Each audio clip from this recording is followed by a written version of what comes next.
My daughter baked cookies for everyone at Christmas. No one touched them. My mom said they looked store-bought. We just left. The next morning, my credit card they had access to was blocked. My daughter spent 2 days baking cookies for people who never really saw her as family. She printed recipes, made tiny name tags for each person, and even practiced how she'd present them. She's 11. And all she wanted was to be part of something we were never really welcomed into. Christmas at my parents' house has always been a performance. My sister gets the spotlight, her boys run wild while everyone smiles like it's charming, and my dad carves the turkey like he's auditioning for a Norman Rockwell painting. Lila and I sit at the edge of it all, like guests who weren't supposed to show up. This year, Lila wanted to bring something of her own. Her cookies. 6 kinds. Every one of them perfect. We walked into their house with our little box and a side dish. My mom barely looked up. My dad was in the garage showing off a new drill. Stephanie waved from the couch. No one offered to help. No one even said hi to Lila. She set the box down near the other food. Her tags were still attached. Little loops of ribbon with names like Grandpa and Aunt Steph written in glitter pen. An hour passed. Then the box stayed untouched. Finally, my mom walked past it, looked inside and said it. These look store-bought. She didn't even look at Lila when she said it. Just moved on, laughing about something Stephanie said. No one touched a single cookie. We left before dessert. I didn't make a scene. I helped Lila grab our coats, kissed her on the forehead and told her we'd stop for ice cream on the way home. The only thing I said on the way out was, "Merry Christmas." She didn't cry until we got home. And the next morning my credit card was blocked. I hadn't used it since last week. But I forgot it was still linked to an old Amazon account. One I used years ago when I lived with Brad and sent gifts to my parents' house. Someone had bought over $300 worth of random garbage. Toys. Kitchen gadgets. A sweater in a size I've never worn.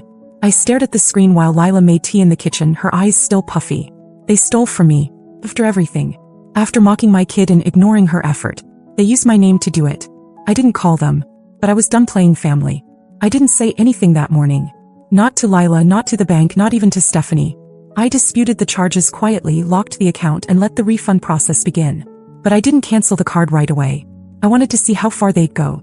A few days later, a package showed up at my old address. My parents' house. Amazon's notification system never fails. It was a waffle maker and some overpriced body lotion. I let it ship. I waited. And I let them believe I hadn't noticed. Meanwhile, I started collecting every little thread I could pull. I logged into the Amazon account and checked the order history. They weren't even careful. Orders were placed in the middle of Christmas dinner. 2 of the items had "gift for mom" written in the notes. Another was a board game Stephanie had been talking about at the table. They thought I was still that girl from 5 years ago. The one who apologized every time Brad disappeared for a weekend, who said thank you when they threw backhanded compliments, who sat through their smug silences and let them act like raising Lila without a father was something I should be ashamed of. They forgot who I am now. I run digital marketing campaigns for a cybersecurity firm. And I document everything. Every order, every timestamp, every shared login. I printed it all. Screenshots. Delivery notifications. The saved browser history from when I briefly borrowed Stephanie's laptop at Thanksgiving. It was all there. Then I waited. The first call came from my mom 4 days later. She was confused because her Amazon orders weren't arriving anymore. Then Stephanie texted asking if I'd accidentally logged out of the shared Prime. That was rich. I didn't respond. New Year's passed. I didn't reach out. I didn't thank them for the earrings they never sent. I didn't ask if they wanted to reschedule Christmas brunch. And then something beautiful happened. They showed up at my house. Lila was at school. I opened the door to find my mom and dad standing there like they were bringing me bad news from a neighbor's house. My dad asked if they could come in. I let them sit in the living room. My mom didn't waste time. She said they felt hurt that I'd left Christmas so suddenly. That I misunderstood the cookie comment. That they had no idea the credit card was still active. She called it a simple mistake. I didn't say a word for a full minute. Then I brought out the folder. Paperwork, screenshots, everything. I placed it on the coffee table and let them look. My mom reached for it like it might bite her. I told them it wasn't a misunderstanding. It was theft. It was contempt. And it was 11 years of little slights and subtle digs and pretending like Lila wasn't just as much their grandchild as Stephanie's boys. I didn't raise my voice. I didn't cry. I just told the truth. My dad said I was being a little harsh. I smiled. Told him I hadn't even started. I let my dad's comment hang in the air like it deserved a response. It didn't. They expected me to argue. To defend myself. To crack a little and maybe apologize for the tone. That's how these things usually go. I flipped the folder closed and said I wanted to show them something else. I opened my laptop and pulled up a spreadsheet.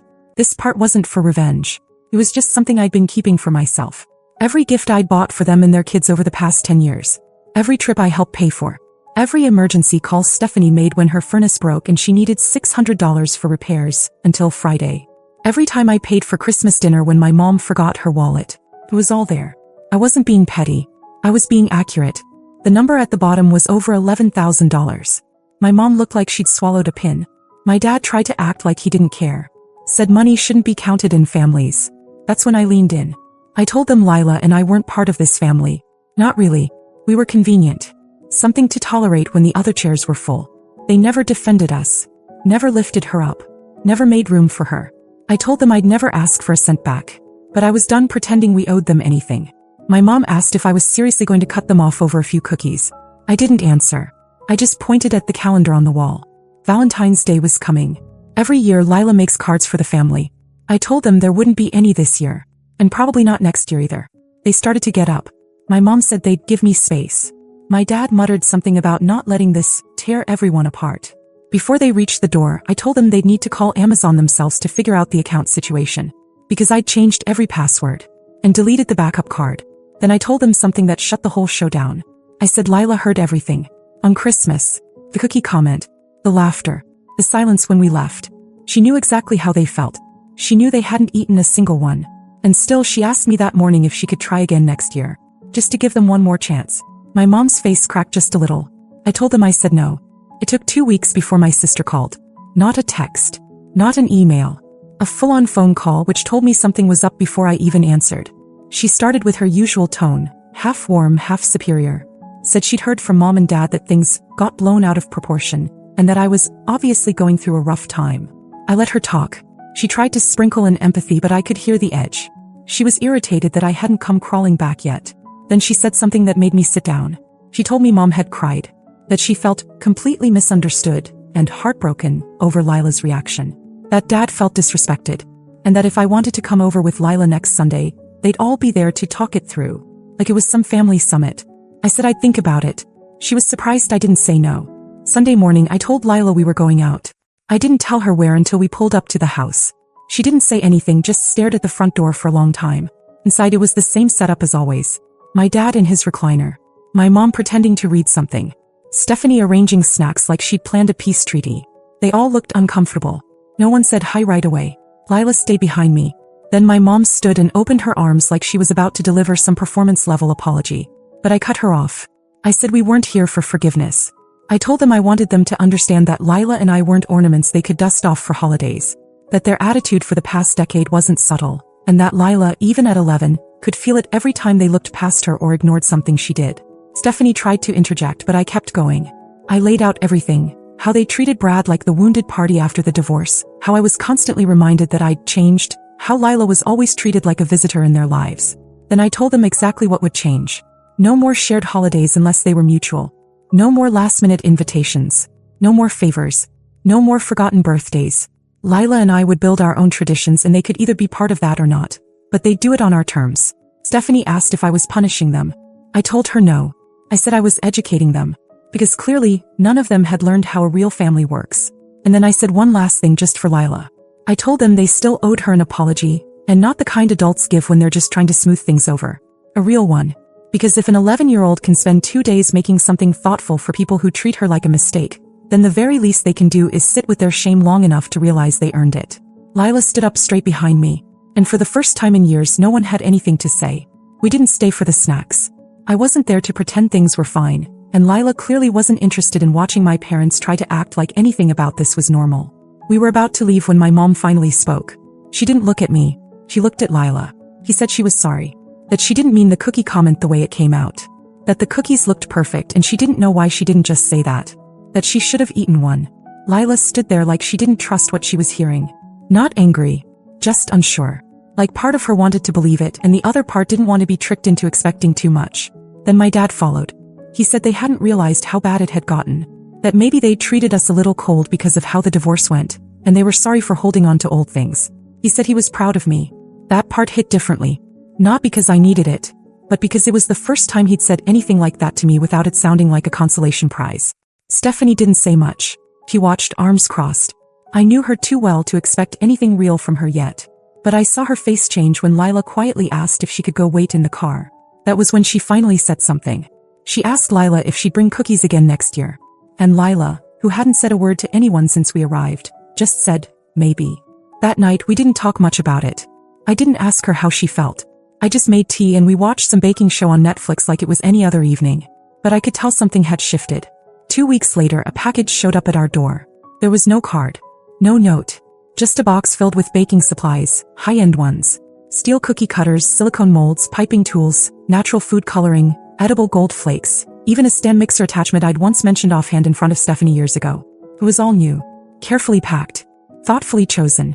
I checked the label. The return address was the name of a local baking shop near my parents' neighborhood. Paid in cash. They didn't want credit. They didn't want praise. They just sent it. I still didn't call. 3 days later my mom did. She asked if she could come by, alone, just to drop off a recipe she thought Lila might like. She said she wouldn't stay long. Wouldn't come inside if we didn't want her to. I told her she could come by next Sunday. Not because she earned it. Not because we forgave them. Because I believe people can choose to do better. But they don't get shortcuts. That weekend Lila was already in the kitchen testing out her new supplies. She didn't say much when I told her grandma was stopping by. She just nodded and kept decorating her little pistachio shortbreads. Then she said something that stuck with me. They're probably sorry now. But they weren't sorry when it mattered. I told her she was right. Then she shrugged like an adult who had already figured out something it took me 30 years to learn. Then we don't bake for them. We bake for us. She went back to her cookies. My mom came on Sunday. Alone like she said she would. No casserole dish in hand, no bags of food, no overdone dramatics. Just a worn recipe card and a box of candied orange slices. She stood on the porch until I invited her in. Lila stayed in the kitchen, carefully lining cookies on a tray. She didn't look up. My mom glanced around, clearly uncomfortable. She set the card on the counter and said she remembered making those cookies with her own mother. Then she asked if Lila wanted to try them sometime. Lila said she'd think about it. It was quiet for a minute. Then my mom asked if we were really cutting the family off. I told her no. I said we weren't cutting anyone off. We were just done waiting for them to treat us right. From now on the invitations would go both ways. So would the effort. They could be in our lives but not above it. No more acting like they were doing us favors by tolerating our presence. No more being treated like we were leftovers from my past with Brad. She asked if we were still angry. I said we weren't angry anymore. That part was over. We were just awake now. She looked down at her hands, then said something I didn't expect. She admitted that she never liked Brad. That she thought I'd made a mess by being with him, and she let that bleed into how she treated Lila. That it wasn't fair. And that she wasn't asking to be forgiven right away. He just wanted a chance to do better. That was the most honest thing she'd said in years. I told her we weren't interested in being anyone's second chance project. If she wanted to be in Lila's life, she'd show up for real. Not for holidays. Not for guilt. For her. She nodded. When she left, she didn't hug me. She didn't ask to take anything home. She just said thank you. Later that night, Lila asked me if this meant things were better now. I said no. I said it meant the rules were different now. The next few months were quiet. No forced visits. No awkward dinners. But slowly things started shifting. My dad came by with an old tool set he said Lila might use for cookie presses. Stephanie sent a birthday card that didn't have any backhanded jokes in it. My mom called just to ask about Lila's science fair project. No financial help. No grand gestures. And that was fine. Lila didn't expect them to become perfect. She just wanted them to stop pretending she didn't exist unless she was useful. One night we were icing lemon cookies and she looked at me and asked if this was what a real family felt like. I told her no. This was better. Because this family, we built it ourselves. And no one gets to take credit for that but her. The update. We were settling into the new rhythm. No more cold shoulders, no more pretending. It wasn't perfect but it was honest. That alone was a relief. Then in early April something strange happened. Lila got a letter. Not a card, not a text. A real letter addressed to her in handwriting I didn't recognize. She opened it while I was cleaning up dinner. It was from Stephanie's oldest son, Brady. 16. The one who once poured soda on Lila's drawing at Thanksgiving and said it was an accident. The one who barely acknowledged her existence unless it was to make fun of something she was wearing. Inside the envelope was a simple note and a hand-drawn flyer. He was starting a small community project at school. Something for volunteer credit, building care packages for local shelters. And he asked if Lila wanted to help with the baked goods. He'd even written that he remembered her cookies from Christmas, which again no one ate, and thought she'd be really good at it. No sarcasm. No jokes. Just respectful. Like he saw her. She didn't say anything right away. Just read it twice. Then handed it to me without a word. We stared at each other for a moment, both trying to decide if this was real or just another test. She asked if she should do it. I told her I wasn't going to decide for her. The next morning she told me she'd help, on one condition. She wanted Brady to come over and bake with her first. Not just dump work on her. She wanted to see if he actually respected her or was just pretending for school credit. I messaged Stephanie to tell her. She didn't say much, just, he'll be there Sunday. And he was. He showed up with a bag of flour, 2 boxes of brownie mix, and a nervous look I'd never seen on his face before. Lila opened the door, nodded, and led him to the kitchen without a word. They baked for 2 hours. I stayed out of it. When he left, he thanked her. Quiet, no eye contact. But he meant it. That night, she told me something that caught me off guard. He used to be awful. But I think he's trying to be someone else now. I asked if she forgave him. He shrugged. I don't have to. He can still fix things anyway. The project turned out to be real. Lila ended up baking 120 cookies. He included her name on the flyer. Gave her full credit. At the school event, she even got a certificate from the principal. For the first time in her life, someone from that side of the family treated her like she wasn't a mistake. Not because we demanded it, but because she earned her place and they finally saw it. And I realized something that night watching her tape the certificate to her wall. Sometimes the best revenge is letting people grow into the respect you always deserved. And sometimes it doesn't even feel like revenge at all.